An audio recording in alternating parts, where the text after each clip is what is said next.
মহিলারা যে বাস চালাচ্ছেন, এই বাস চালানো একজন নারীর জন্য বা মহিলার জন্য জায়েজ আছে কিনা? নারীরা বাড়ি চালাইতে পারলে নারীরা গাড়ি চালাইতে পারবে না কেন?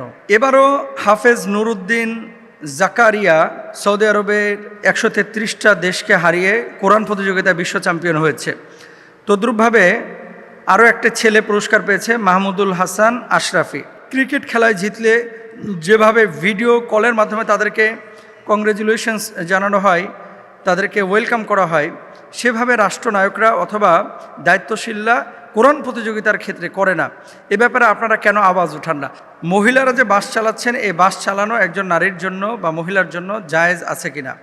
2 নম্বর, নারীরা বাড়ি চালাইতে পারলে নারীরা গাড়ি চালাইতে পারবে না কেন? ভেরি ভেরি ইম্পর্টেন্ট দুটো বিষয়। ঠিকই তো বলেছেন যে নারীরা বাড়ি চালাইতে পারলে নারীরা গাড়ি চালাইতে পারবে না কেন? আমি শুনি নাই যে কোনো হুজুর এই বাস চালানোকে হারাম বলেছেন, আমি শুনি নাই। হয়তোবা যদি কেউ বলে থাকেন তাহলে তিনি ভুল বলেছেন। নারীরা কি ড্রাইভ করতে পারবে না? রাসূল আকরাম সাল্লাল্লাহু আলাইহি ওয়াসাল্লামের জামানায় কুরাইশ বংশের যে নারীরা, তারা উট চালনায় বা উট পরিচালনা, উটে সওয়ারি হতে তারা বেশ এক্সপার্ট ছিলেন। শরীয়তের কোনো বিষয়কে আপনি হারাম বলার জন্য অকাট্য দলিল লাগে, হয় কোরআনের অথবা সুন্নাহের।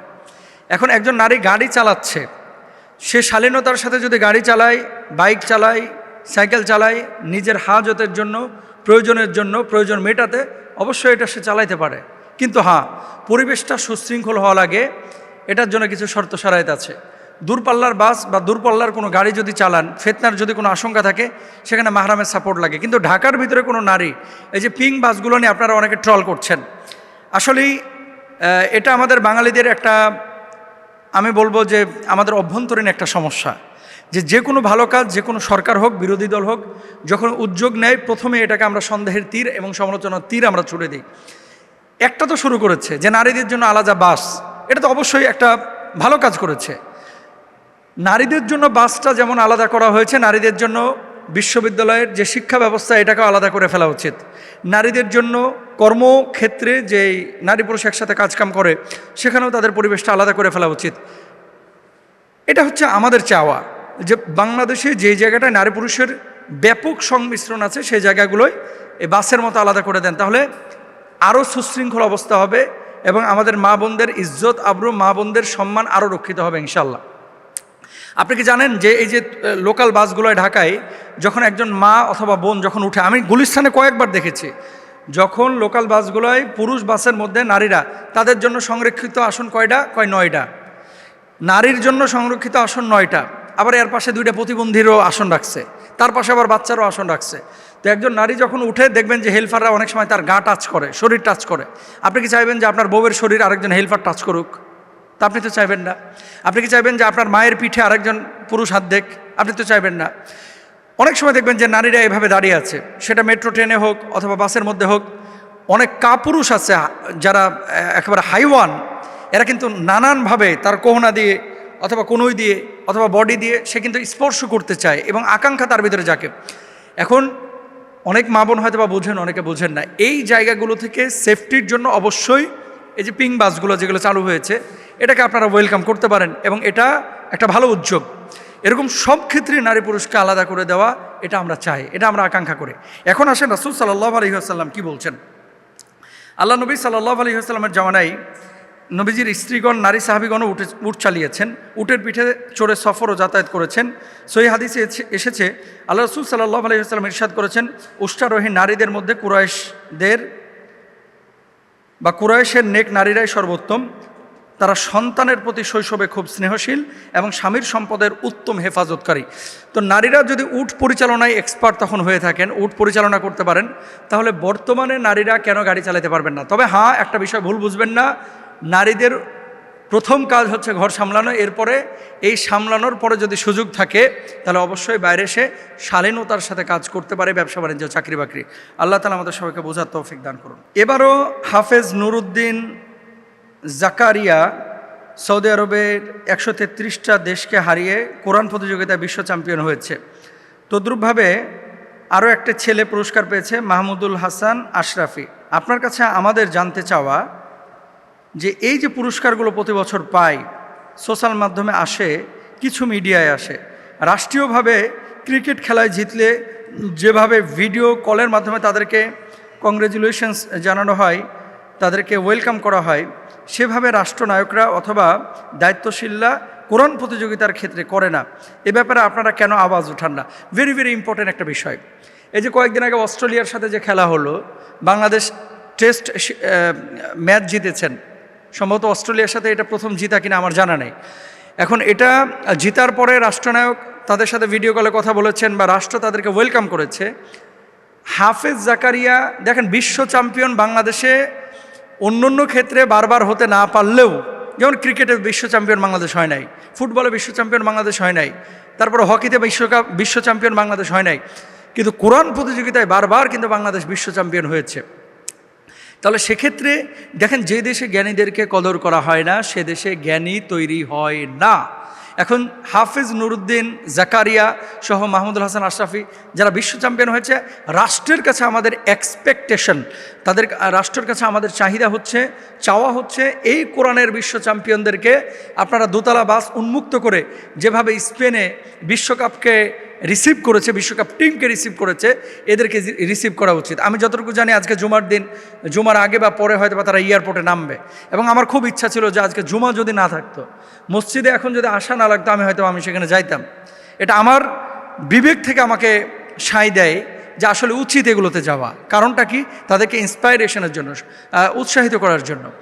তো রাষ্ট্রের নাগরিক হিসেবে, একজন সাধারণ নাগরিক হিসেবে রাষ্ট্রনায়ক প্রধানমন্ত্রীর কাছে আমাদের আকুল আবেদন এবং আহ্বান যে যেভাবে ক্রিকেটকে দেখা হয়, যেভাবে ফুটবলকে দেখা হয়, তার চাইতে অনেক বেশি সম্মানের হচ্ছে কোরআন প্রতিযোগিতা, আল্লাহর কালাম। ক্রিকেট ফুটবলের সংবর্ধনা, ওয়েলকামিংয়ের সাথে এই বিশ্ব চ্যাম্পিয়নদের ওয়েলকামিং একরকম হবে না। তবে আমাদের নেক্সট জেনারেশন যারা সেকেন্ডে আসছে, থার্ডে আসছে, তাদেরকে উৎসাহিত করার জন্য অবশ্যই এই বাচ্চাদেরকে আপনারা ওয়েলকাম করা উচিত। আরেকটা বিষয় দেখবেন, কোন মাদ্রাসায় বাচ্চাদেরকে ব্যাড টাচ করা হয়েছে, কোন মাদ্রাসায় বলৎকার হয়েছে, কোন মাদ্রাসায় কি হয়েছে, হোক বা না হোক। আমি 3 দিন আগের একটা ঘটনা বলতেছি, ফেনীর এক মাদ্রাসার আমাদের একজন শায়েখ বললেন যে বাচ্চা গোটা মহল্লা প্রচার করে দিয়েছে যে তাকে বলাৎকার করা হয়েছে। আসলে পরবর্তীতে পুরো মাদ্রাসার সিসি ক্যামেরা তদন্ত করে 12-14 ঘন্টা তাকে জেরার পরে ছেলেটা বলতেছে আমি মাদ্রাসায় পড়বো না, এর লেগে হুজুরের ওপর আমি অপবাদ দিছি, যখন ধরা খাইছে।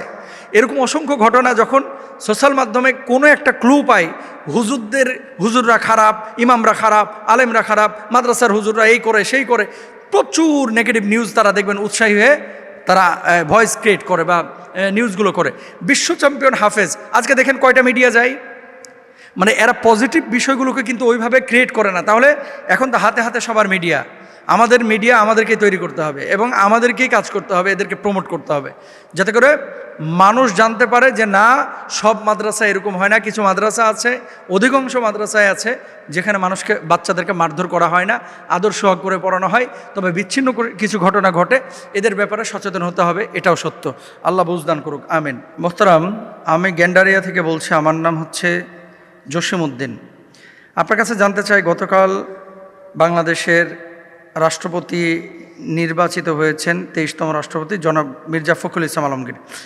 এরপরে দেখা গেল যে বিরোধী দলীয় লিডাররাও তার সাথে কোলাকুলি করলেন, হাস্যোজ্জ্বল চেহারায় কপালে চুমু এঁকে দিলেন। আমার প্রশ্ন, সংসদে তারা হাসি মুখে কথা বলেন, বাইরে তারা দাওয়াত খান, সরকার দল এবং বিরোধী দল, কিন্তু তৃণমূলের নেতাকর্মীরা যে মারামারি করে, এখানে সমস্যাটা কোথায়? নৈতিকতার? এ ব্যাপারে আপনারা কেন কথা বলেন না?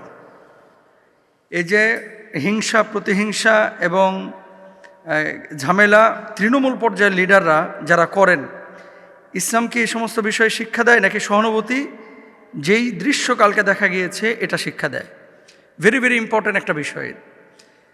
রাজনৈতিক লিডারদের ছেলে মেয়ে বিপরীত মতাদর্শের, তারপরে বিয়ে শাদী হয়, তারা একসাথে বিয়ে খায়, তারা একসাথে দাওয়াত খায়, একসাথে সংসদে ক্যান্টিনে বসে। আপনারা এটা অনেকে হয়তো বা জানেন, সোশ্যাল মাধ্যমে বিভিন্নভাবে দেখেন। কিন্তু তৃণমূলে বিশেষ করে ফেসবুক যোদ্ধা যারা, অনলাইন যোদ্ধা, মানে ওই যে বাঁশের চাইতে কঞ্চি বড়, এরকম একটা কথা বাংলা ভাষায় প্রচলিত আছে।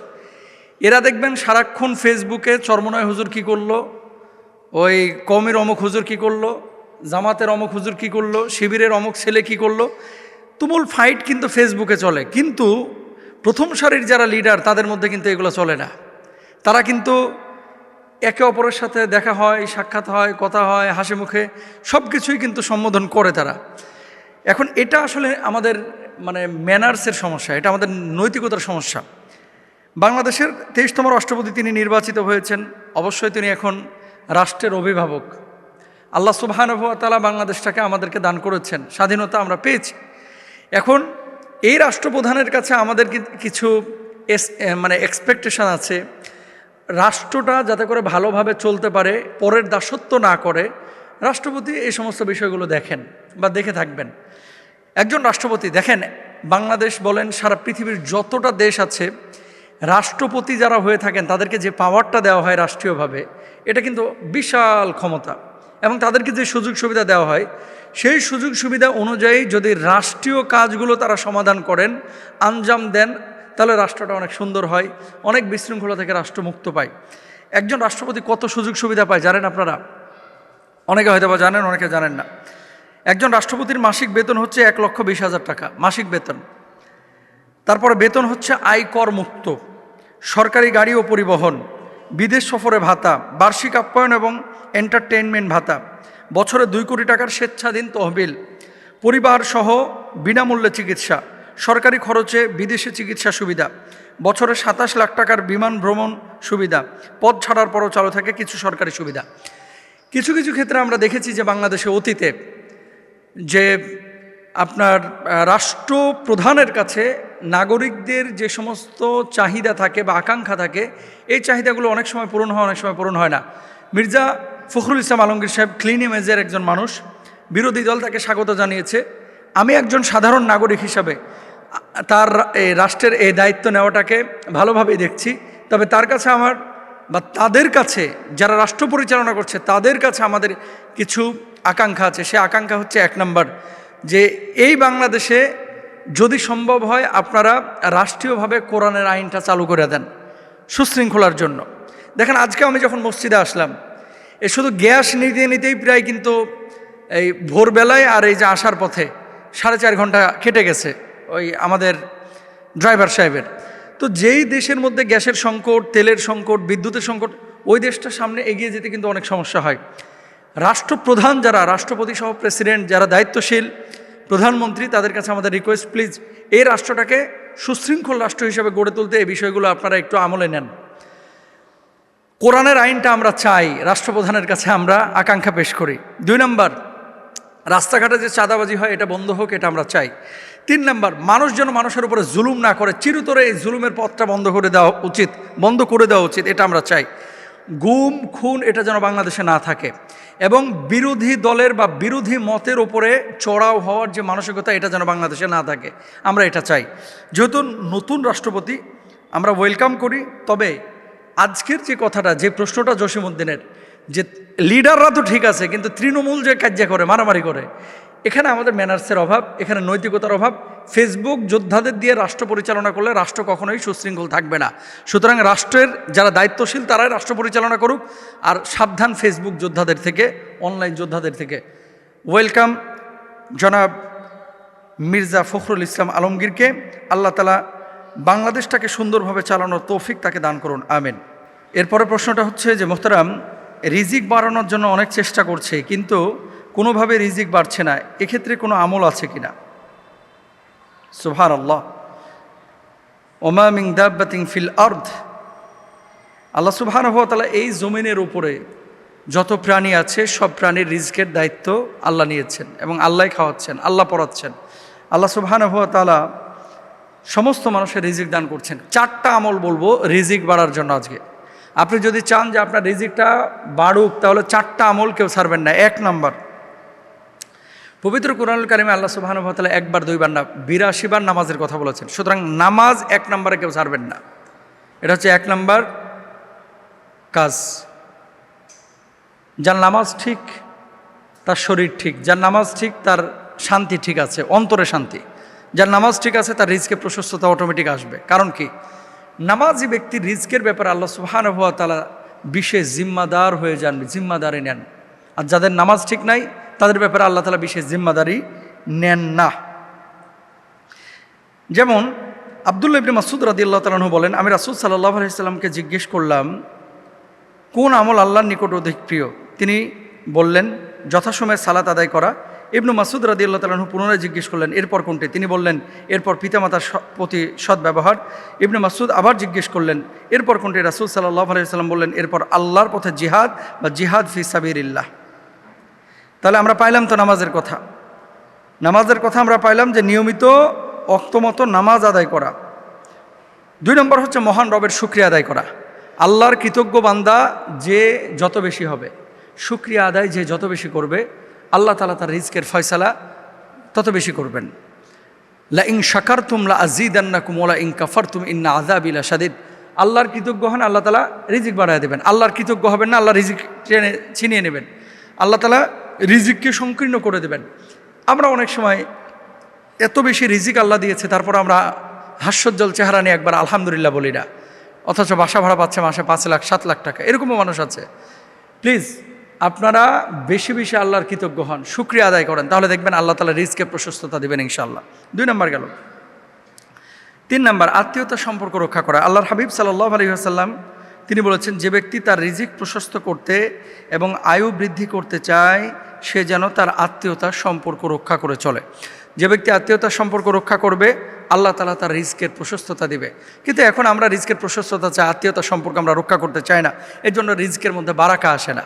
একটা হচ্ছে অঢেল রিজিক, আর একটা হচ্ছে বারাকার রিজিক। আমরা চাইবো বারাকার রিজিক, তাহলে শারীরিক সুস্থতা থাকবে এবং আপনি দুনিয়াটাকে উপভোগ করতে পারবেন ইনশাআল্লাহ। আর 4 নম্বর হচ্ছে নিয়মিত ইস্তিগফার করা। ফাকুল তুস্তাগফিরু রাব্বাকুম ইন্নাহু কানা গাফফারা ইরসিলিস সামা আলাইকুম মিদরারা। যে যত বেশি আপনি ইস্তিগফার করবেন, আল্লাহ সুবহানাহু ওয়া তাআলা আপনার রিজকের প্রশস্ততা তত বাড়ায় দেবেন। এর জন্য বেশি বেশি ইস্তিগফার করেন, আল্লাহ তাআলা রিজকের মধ্যে বারাকা দেবেন ইনশাআল্লাহ। সবাই আমরা আমল করার চেষ্টা করব। এরপরে প্রশ্নটা হচ্ছে যে, মোহতারাম, আমার 2টা বাচ্চা মারা গিয়েছে ছোটবেলায়, শৈশবেই। তারা মারা যাওয়ার পরে আমি অত্যন্ত কষ্ট পেয়েছিলাম। এখনও বহু রাত আছে যে রাতগুলোতে আমি কাঁদি। এই যে প্রতি রাত প্রতিটা দিন আমি এই বাচ্চা 2টার জন্য কান্না করছি, কষ্ট পাচ্ছি, আল্লাহ যা তার নিয়ামত আমার থেকে নিয়ে গেছেন, আমি কি কিয়ামতের ময়দানে কি কোনো পুরস্কার পাবো? দারুণ একটা প্রশ্ন। অনেক মানুষ আমাদের বাংলাদেশে আছে যারা ছোটবেলায় বাচ্চাকে হারিয়েছেন, বাচ্চা মারা গিয়েছে, 1বার না 2বার না। আমি এমনও মানুষ পেয়েছি যিনি বলেছে, হুজুর আমার 5টা বাচ্চা মারা গিয়েছে, পরে 3টা টিকছে। মানে 8টা সন্তান জন্ম দিতে কি পরিমাণ কষ্ট একজন মায়ের, যিনি জন্ম দিয়েছেন তিনি জানেন। 8টা বাচ্চা, 5টা মারা গিয়েছে, টিকছে কয়টা? 3টা। তো ইনি যে এই যে পৃথিবীর বুকে সবচাইতে ভারী হচ্ছে বাবার কাঁধে সন্তানের লাশ, আর একজন মা তার কাছে তো আরও কঠিন। পুরস্কারটা কি? নবীজি সাল্লাল্লাহু আলাইহি ওয়াসাল্লামের হাদিস, তারপর আয়াত আমি বলছি। আবু মুসা আশআরী রাদিয়াল্লাহু তাআলা আনহু থেকে বর্ণিত, রাসূল আকরাম সাল্লাল্লাহু আলাইহি ওয়াসাল্লাম বলেন, যখন কোনো আল্লাহর বান্দার সন্তান মারা যায়, তখন আল্লাহ ফেরেশতাদেরকে বলেন, তুমি কি আমার বান্দার কোনো সন্তান নিয়ে এসেছো? তারা বলেন, জি হ্যাঁ। তিনি বলেন, তোমরা তার কলিজার টুকরাকে কেন নিয়ে এসেছো? তোমরা তার কলিজার টুকরাকে নিয়ে এসেছো? তারা বলেন, হ্যাঁ। আল্লাহ আবার জিজ্ঞেস করেন, তখন আমার বান্দা কি বলেছে? তারা বলে, আপনার প্রশংসা করেছে এবং ইন্না লিল্লাহ পাঠ করেছে। তখন আল্লাহ বলেন, তোমরা আমার সেই বান্দার জন্য জান্নাতে একটি ঘর তৈরি করো, তার নাম রেখে দাও বাইতুল হামদ। তিরমিজি শরীফের হাদিস। এবং ইবনে কাসির রাহিমাহুল্লাহ সূরা বাকারার এই যে তাফসির, ওয়ালা নাবলুওয়ান্নাকুম বিশাইইম মিনাল খাউফি ওয়াল জু'i ওয়া নাকসিম মিনাল আমওয়াল ওয়াল আনফুসি ওয়াস সামারাত। এই যে ওয়ালা আনফুস, আল্লাহ তাআলা বান্দাকে কখনো কখনো পরীক্ষা করেন ফসল ফলাদির ক্ষতির দ্বারা, জীবনের আশঙ্কা দ্বারা, তারপরে আপনার ক্ষুধার যন্ত্রণা দ্বারা। এরপর আল্লাহ তাআলা পরীক্ষা করেন মানে সন্তান সন্ততির এই মৃত্যুর দ্বারা, মানে জীবনের বিনাশ, মানে কি মৃত্যু, প্রিয়জন মারা যাবে, প্রিয় বস্তুরা হারিয়ে যাবে।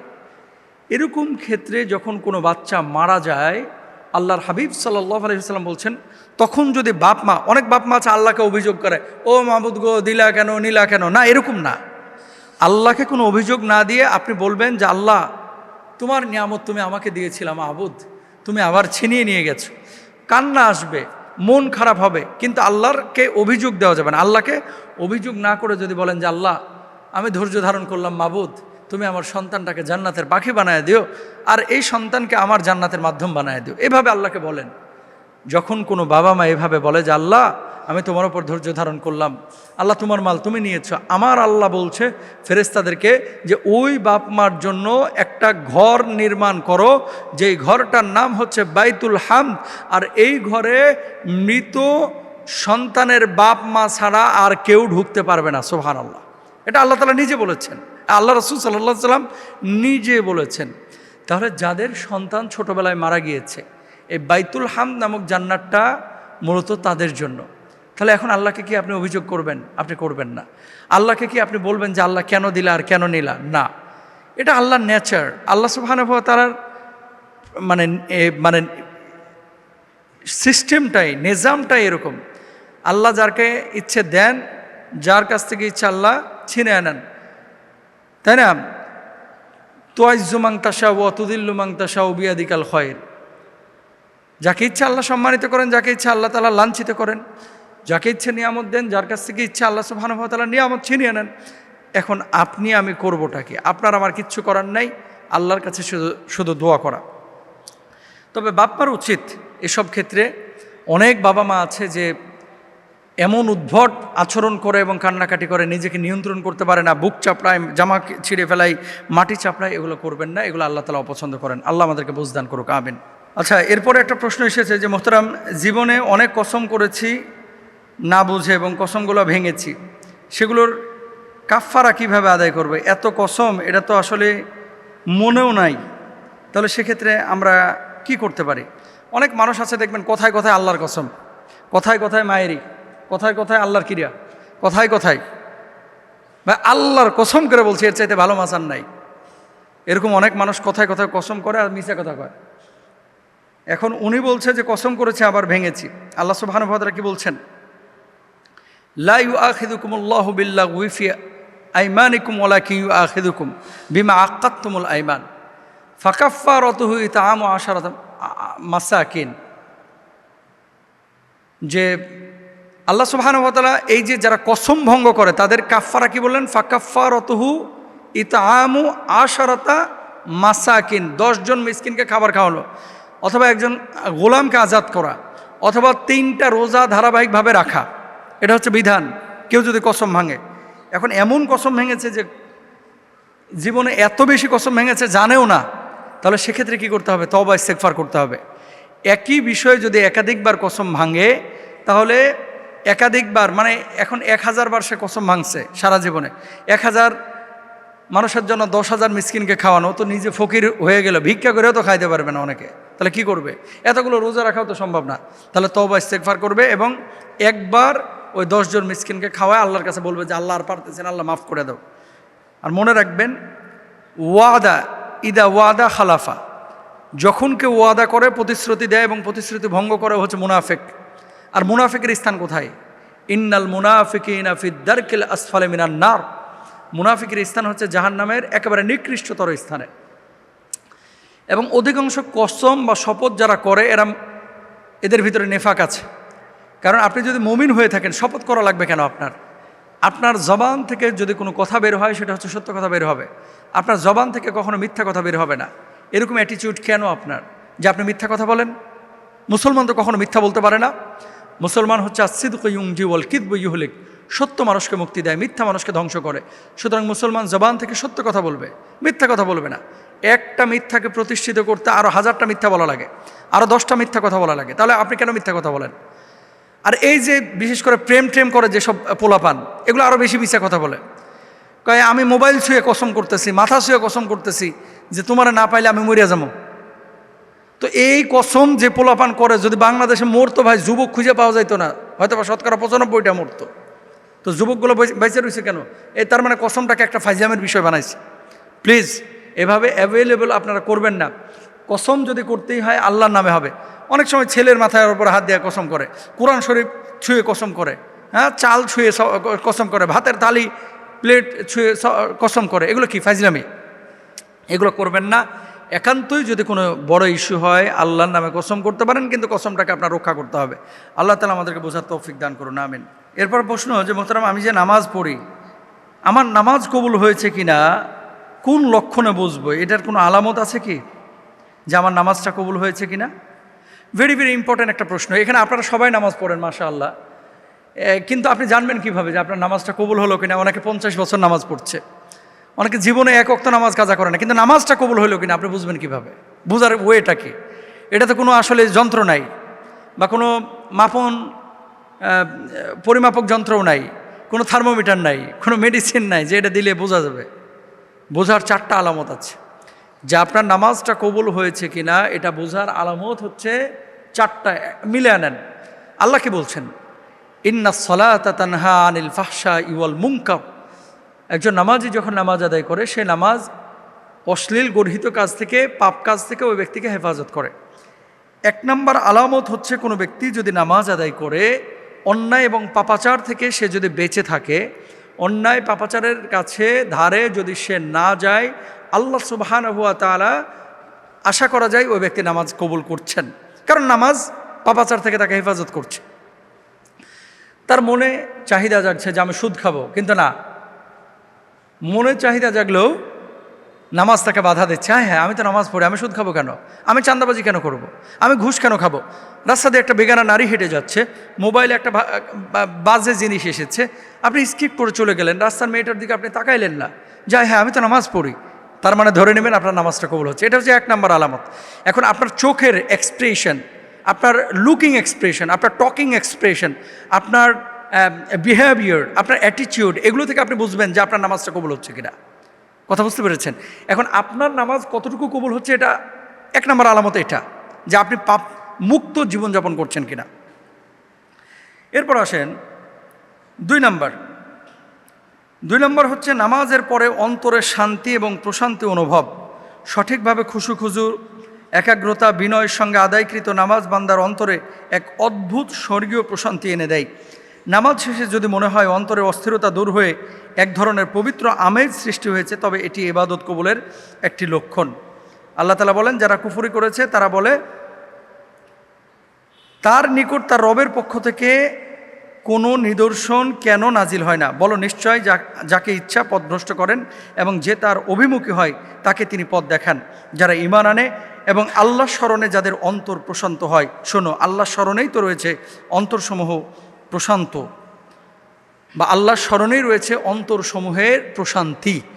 এখন দেখেন, আপনি নামাজ আদায় করার পরে যদি আপনার ভালো লাগে, অন্তরে যদি আনন্দ দেয়, আবার কখন নামাজে রক্ত হবে, আবার কখন নামাজ পড়বেন, এই যে এরকম চাহিদা যদি থাকে, তাহলে জানবেন আপনার নামাজটা কবুল হচ্ছে। 3 নম্বর, অন্য ইবাদতের তৌফিক লাভ হওয়া। ধরেন নামাজের পাশাপাশি নফলের দিকে আপনার হৃদয়টা ঝুঁকছে, সদাকার দিকে হৃদয়টা ঝুঁকছে, সৎ কাজের প্রতি আপনার হৃদয়টা ঝুঁকছে, মানুষকে ভালোবাসা, বাড়িতে সুন্দর আচরণ করা, নামাজ কায়েমের জন্য আপনার চেতনা তৈরি হওয়া, এই জিনিসগুলো থাকে, তাহলে আপনি জানবেন যে আপনার নামাজটা কবুল হচ্ছে। 3 নম্বর। 4 নম্বর, সুন্নতের অনুসরণ এবং ধীরস্থিরভাবে নামাজ আদায়ের তৌফিক। কিছু মানুষ নামাজ আদায় করে 5G গতিতে, বুঝছেন ভাই? নামাজে দাঁড়াইলো, আপনার 1 ওয়াক্ত হয় না, 1 রাকাত হয় না, আর দেখবেন 4 রাকাত শেষ। মানে ঢুকছে সবার পেছনে আর বাইর হয়েছে সবার আগে। এগুলো নামাজ চোর। নবীজি এদেরকে বলেছেন পৃথিবীর শ্রেষ্ঠ চোর, যারা এই যে এরকম নামাজের ব্যাপারে ফাঁকিবাজি করে। তো কোনো মানুষকে যদি দেখেন যে নামাজের মধ্যে একাগ্র চিত্তে বিনয়ের সাথে, হালাল জীবনযাপন তো করেই, পাশাপাশি নামাজে এমনভাবে দাঁড়াইছে বিনয়ীভাবে, যেন আল্লাহ তাকে দেখছেন, তিনি আল্লাহকে দেখছেন, এভাবে যদি কোনো মানুষ দাঁড়ায়, তাহলে জানবেন তার নামাজটা কবুল হচ্ছে। আল্লাহ তাআলা আমাদের সবাইকে তৌফিক দান করুন, আমিন। মোহতারাম, বিয়ে করলাম সুখের জন্য, কিন্তু বিয়ে করার পরে মনে হচ্ছে ঘরে জাহান্নাম টেনে নিয়ে এসেছি। প্রশ্নটাকে আপনি গুরুত্বপূর্ণ বলবেন নাকি গুরুত্বহীন বলবেন? আমি মনে করি এটা একটা জাতীয় এবং আন্তর্জাতিক, ন্যাশনাল এবং ইন্টারন্যাশনাল প্রশ্ন। কেউ স্বীকার করে, কেউ স্বীকার করে না। বিয়ের আগে পোলাপান দেখবেন যে চুল কাটে স্টাইল করে, মোস্টস কাটে স্টাইল করে, Punjabi get up set up এগুলো আলাদা, শার্ট যদি পরে, গেঞ্জি পরে, অলওয়েজ তার ভিতরে একটা মানে স্বপ্নের বাসর কেমন হবে এই অনুভূতি, প্ল্যান প্রোগ্রাম চলতে থাকে। কোন ফ্রেন্ডকে ডাক দিবে, কাকে দাওয়াত দেবে, কি খাওয়াবে, কিভাবে চলবে, কোন ড্রেস, কোন গেট আপ নেবে, শ্বশুরবাড়ি যেদিন যাবে বাইকে যাবে নাকি গাড়িতে যাবে, গাড়ির সামনের সিটে বসবে নাকি পিছনের সিটে, মানে কত প্ল্যান। বিয়ের 1 সপ্তাহ পরে বলতেছে, ভাইরে ভাই, ছিলাম কি আর হইলাম কি, ছিলাম কি আর হইলাম কি। কি লেখছে দেখছেন? কয় হুজুর, মনে হচ্ছে ঘরে জাহান্নাম টাইনে নিয়ে আসছে। হয়তো বা বউ খারাপ, অথবা ও নিজে খারাপ, দুইটা হইতে পারে। এক হচ্ছে বউ খারাপ, আর একটা হচ্ছে ও নিজে খারাপ।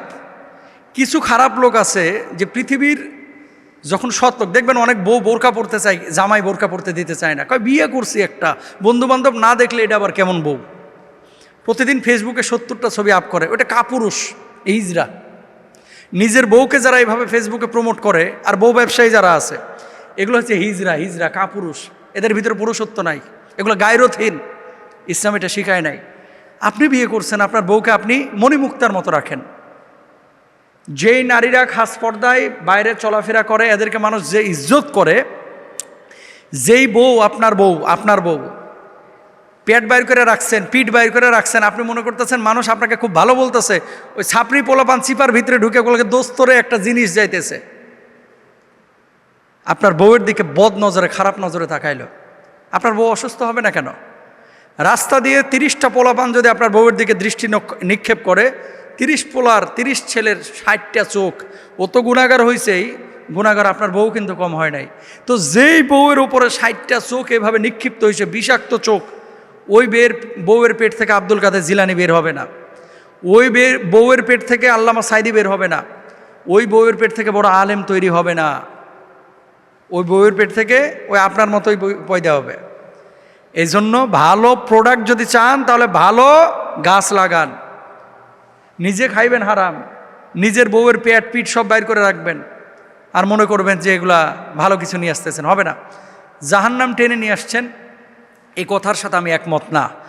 পারিবারিক জীবনে বিয়ে শাদী যখন আপনারা হয়ে যাচ্ছে, প্রথম 2-3 বছর আপনারা কোনো শক্ত ডিসিশনে যাবেন না, কারণ সে একটা লাইফে ছিল, আপনি একটা লাইফে ছিলেন, দুইজন এখন একত্রিত হয়েছেন। অনেকের মিস আন্ডারস্ট্যান্ডিং হয়। প্রথম বছরেই যদি আপনি টিকে যান, দেখবেন যে এই সংসারটা টিকে যায়। নিজের মতামতগুলো তার উপরে চাপিয়ে দেওয়ার চেষ্টা করেন না, আপনার ভালো মন্দ তার উপরে চাপিয়ে দেন না, বরঞ্চ তার মতামতটাকে আপনি প্রায়োরিটি দেন, প্রাধান্য দেন, তাহলে সংসার জীবনটা সুখের হবে। আমাদের যে মূল সমস্যাটা, আমি বউটাকে নিয়ে আসি মনে করে দাসীবাদী নিয়ে এসেছি, আমি যা বলবো তাই, আমি কিনে নিয়ে আসছি, আমি যা বলবো তাই। এটা করবেন না, তাহলে পরিবারটা এরকম জাহান্নামের টুকরা মনে হবে। বরঞ্চ বিয়ের আগে, এই জন্য আমি এখন চিন্তা করছি রাহমানি ফাউন্ডেশন থেকে একটা কোর্স শুরু করব, যে পারিবারিক কাউন্সিলিং। বিয়ের আগে 1 মাসের একটা কোর্স হবে, যে পারিবারিক দায়িত্বটাকে আগে বুঝো, তারপরে বিয়ে যাও। ছেলের মুখ উঠছে আর বগল টগলে পশম উঠছে, বাপ বলতেছে বিয়ের বয়স দিয়ে বিয়ে দেওয়ার পরে এবার সারাক্ষণ খালি মারামারি। তো কি বুঝে ওর দায়িত্ববোধ, কি বুঝে? খালি রাত্রে বউয়ের পাশে শুইতে পারলেই কি বড় স্বামী? এটাই কি বড় দায়িত্ব? না, পারিবারিক জীবনে অনেক দায়িত্ব আছে, খালি বিছানায় শোয়া এটাই বৈবাহিক উদ্দেশ্য না। এজন্য বিয়েটা কেন করছেন আগে বুঝেন, তারপরে আপনারা সামনে আগান, তাহলে এই সমস্ত ঝামেলা হবে না। আল্লাহ তাআলা বোঝার তৌফিক দান করুন, আমিন। মোহতারাম, শুনেছি রাসূল সাল্লাল্লাহু আলাইহি ওয়াসাল্লামকেও নাকি ব্ল্যাক ম্যাজিক করা হয়েছিল, কালো জাদু করা হয়েছিল। তো আল্লাহ রাসূল তো সব কিছুর ঊর্ধ্বে, তিনি তো অনেক আমল করতেন, তাকে ব্ল্যাক ম্যাজিক কিভাবে করেছিল এ ব্যাপারে যদি একটু বলতেন। আসলে রাসূল আকরাম সাল্লাল্লাহু আলাইহি ওয়াসাল্লামকে কালো জাদু করেছিলেন ইয়াহুদীদের মিত্র বনু জুরাই গোত্রের লাবিদ বিন আসাম নামক একজন মুনাফেক। তিনি চেয়েছিলেন নবীজি সাল্লাল্লাহু আলাইহি ওয়াসাল্লামকে একেবারে পাগল বানিয়ে দিতে, অসুস্থ করে দিতে, কিন্তু আমার আল্লাহ চান নাই, নবীজি অসুস্থ হয়েছেন। কিন্তু আল্লাহ সুবহানাহু ওয়া তাআলা সূরা ফালাক নাস নাজিল করে আল্লাহ রাসূল সাল্লাল্লাহু আলাইহি ওয়াসাল্লামকে আবার সুস্থতা দিয়েছেন। কিভাবে জাদু করেছিলেন, এই ব্ল্যাক ম্যাজিক করেছিলেন কিভাবে? তিনি তার মেয়েদের মাধ্যমে জাদু করেন। কে? ওই যে লাবিদ বিন আসাম।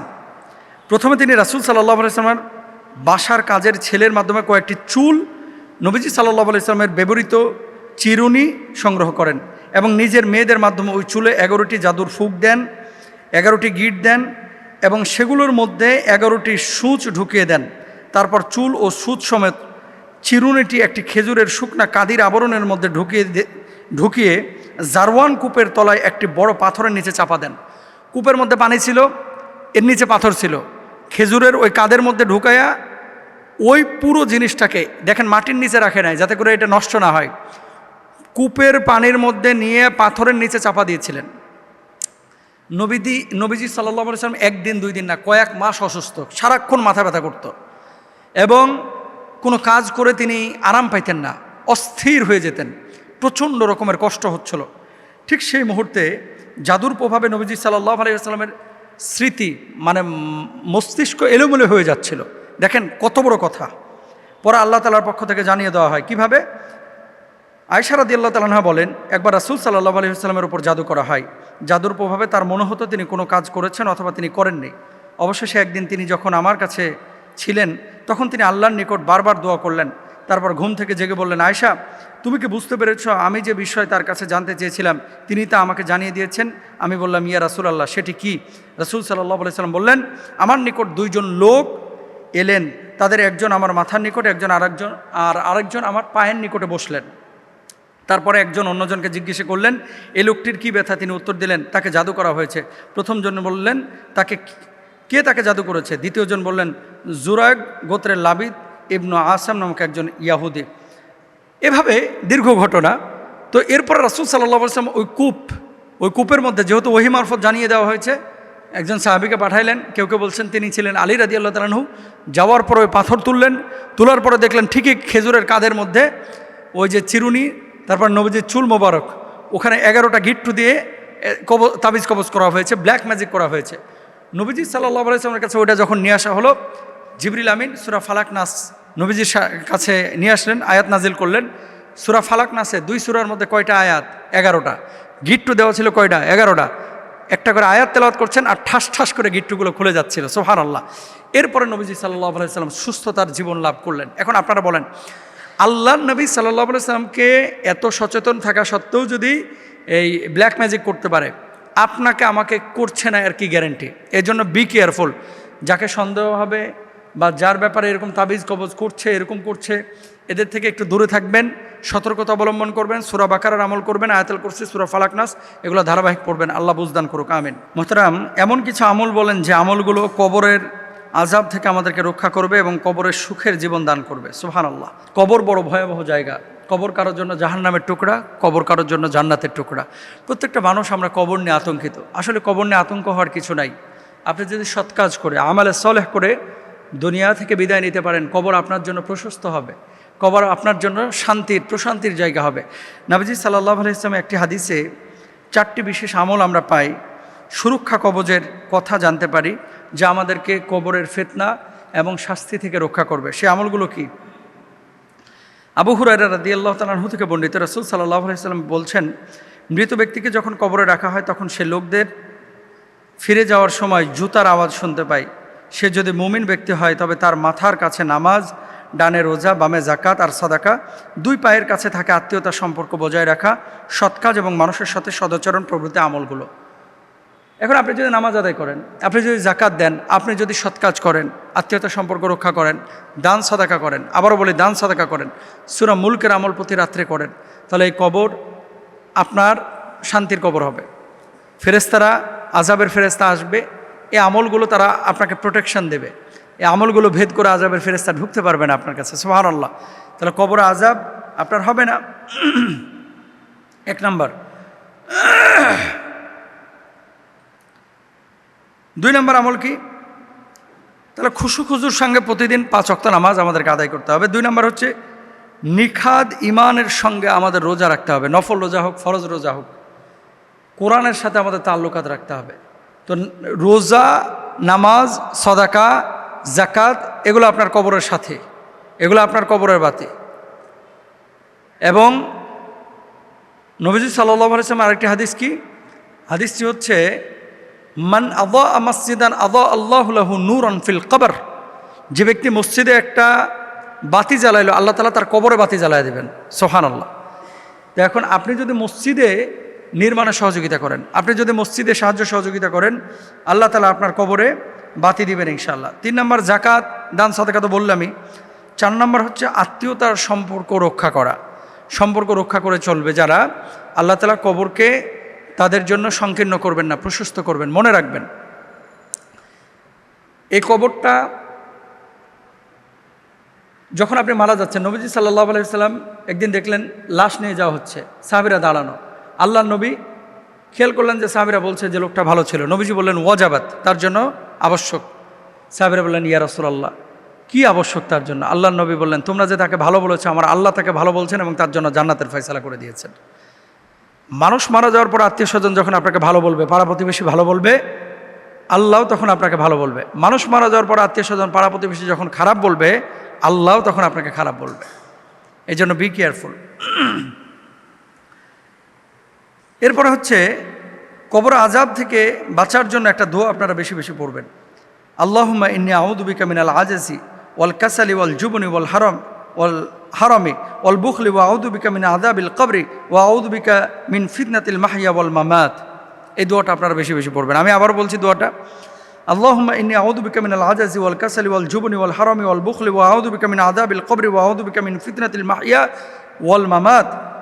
হে আল্লাহ, নিশ্চয় আমি তোমার কাছে অক্ষমতা, অলসতা, ভীরুতা, স্থবিরতা এবং কৃপণতা থেকে আশ্রয় প্রার্থনা করছি। আমি আশ্রয় প্রার্থনা করছি কবর আযাব থেকে, আশ্রয় প্রার্থনা করছি জীবন ও মৃত্যুর ফিতনা থেকে। তাহলে আল্লাহুম্মা ইন্না নাসআলুকাল জান্নাতা ওয়া নাউযু বিকা মিনান নার, জাহান্নামের আযাব থেকে বাঁচার জন্য এই দোয়াটাও করবেন। সকাল সন্ধ্যা আপনারা পড়বেন আল্লাহুম্মা আজিরনা মিনান নার, এই দোয়াটা বেশি বেশি পড়বেন। এই দোয়াগুলো আপনারা বেশি বেশি পড়েন, ইনশাআল্লাহ তাআলা আল্লাহ তাআলা আপনাদেরকে কবর আযাব থেকে হেফাজত করবেন। আল্লাহ সবাইকে হেফাজত করুক, আমিন ইয়া রাব্বাল আলামিন।